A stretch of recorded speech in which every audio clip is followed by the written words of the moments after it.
I see them as actually very aberrant and self-destructive, and in their own words, they admit that. So they need to be removed from power right now. They're mid-level servants who are just into the power trip of killing 90% and running things. I don't think they've studied their own master's blueprint, that really at the end of the day, they just want to kill everybody, including themselves. It's possible, but what I've also noticed, too, for many years, is that whatever's released to the public to do with science is generally obsolete by the time we get a hold of the information. There's a much higher level of science that they can... when you understand that Huxley himself wrote Brave New World in 1933, with all of that data to do with the genes and so on, long before they really discovered the genes, we are told. They were still teaching in the 70s, the 60s and 70s in medicine that they suspected that genes lived on chromosomes, but they couldn't prove it. And yet here's Huxley writing in 1933 about a science that had not even come in at that time in the general university. And mass drugging of the public and forced abortions and total control, yes. What they're now setting up. Go ahead. And it's the same when you break it down to genes to do with the Human Genome Project. Basically, that thing was on the go before they were so advanced in understanding the genes. So who was telling the truth? The ones who are doing the research at the bottom and learning it all over again, or a much higher group above them that already knows all of this stuff? And what we find with the elite too, they have incredible faith, absolute faith in their own ingenuity, and with the use of science, they believe they can go on forever, indefinitely. And I think that at a very high level, they've ironed all of these problems out. They talk about reseeding the planet if need be. They have warehouses, storehouses, where they have all the genes of the entire planet, of plant, insects, animal, and so on. So they have the giant underground labyrinths that they admit they have. Lord knows what they have that we're not aware of, and so they're prepared for that. And that may be even in their plan, is to wreck everything to then rebuild it. It could very well be. I remember watching one of the Star Trek movies, and remember Gene Roddenberry was a member of NASA. So he the Genesis Project. The Genesis Project, yeah. And he was also a member of the First Earth Army to start the greening process for conservation and really to conserve humans. And so he wrote it into that. And they had one episode in one of the movie versions where they call it the Genesis Project, where they reseeded a whole planet and started it off from scratch. And these characters didn't dream up this stuff. They already had plans to do this kind of thing if they needed to do it on planet Earth itself. And I am certain that if by some fluke they don't get their way, because they do hold all the powers, all the reins of power across the planet today, if they don't get their way, they will have something up their sleeves where they would go ahead and pull this off, because they truly have utter faith in their own ability and acquired knowledge of sciences that's hidden from the public. As I say, we get obsolete stuff at the bottom level. That's why they call it research. It's been done before at a higher level. So, we'll take Ian Fleming. I mentioned this yesterday. In the early 50s, he writes his second book, James Bond, Moonraker, where the elite are going to kill everybody, go to a space station, and then come back and, after the biological weapons killed everyone, and reseat with the eugenic superculture. This is a high-level MI6 agent, OSS agent, and then now their newest James Bond is where there's a fake global environmental group using fake carbon taxes to bring in a world tyranny. They're just flaunting it in our face. Yes, they are flaunting it in our face. And it's interesting, the World Wildlife Fund has what they call 3 arcs on the planet. One of them is in Louisiana. And in there they have cryogenics with, again, every possible gene from every possible animal, insect, etc., in those particular arcs. And they said, and this program is a public broadcasting program with the professor who's in charge of that particular one arc, she said there's 3, that this will be used if anything happened to planet Earth. They can reseed the planet with everything they have there. And they've tested this stuff out. They have brought ovum and sperm together from different creatures, and they've inserted them into other types of creatures and successfully brought them to term. So they can literally breed any kind of animal, or even a human, inside another animal if need be, and bring it to term after being stored in cryogenics for who knows how So we're talking about dolphins with human brains, or just it's endless. Well, I agree with what you just said. I believe that, we know that they're at least 30, 40 years ahead, and that's exponential. And so that's why they're so arrogant now.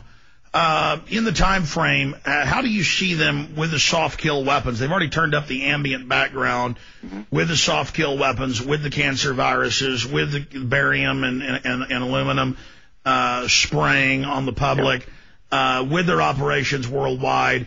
Go through the next 10 years and then out.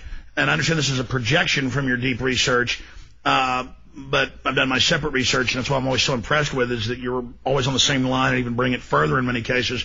That's why we're so honored to have you, Alan. And I just really respect your intellect and research on this, because I've come to the same organic analysis as you are here with my discernment.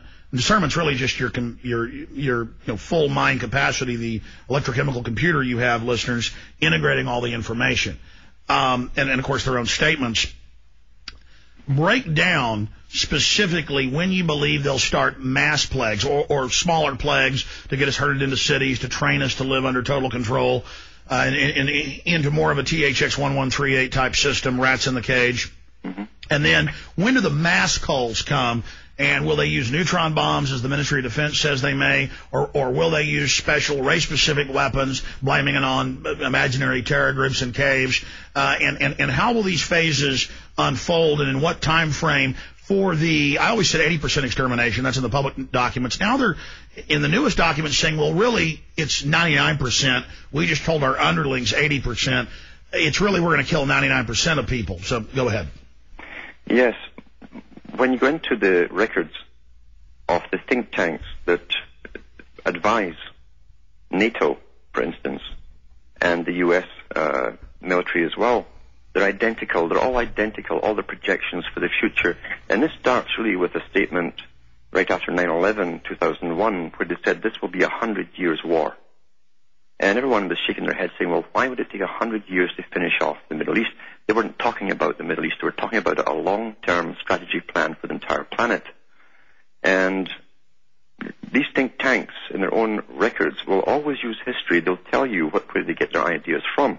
They go back into the Middle Ages, where they had plagues rampaging across the whole of Europe. But during those plague times, too, when many people were dying, millions of people died, they also had incredible wars going on at the same time. And the effects on the general populations were studied even then, often by monks who did the documentation, to see the effects on the public, who were truly mind-bombed. They were so afraid that the plague was going to get them, so much so they'd allow armies to march through and pillage their food from them and their livestock, etc. And so when you see what they've dreamed up in their documentation as a projection for the next 30 to 100 years for the military, it ties right in with that. They say that they expect starting around 2010, 2012, we will be a global society de facto. It will be signed into law. But then the plagues that are coming, they expect them to come. So we'll have plagues just like the Middle Ages, pandemics.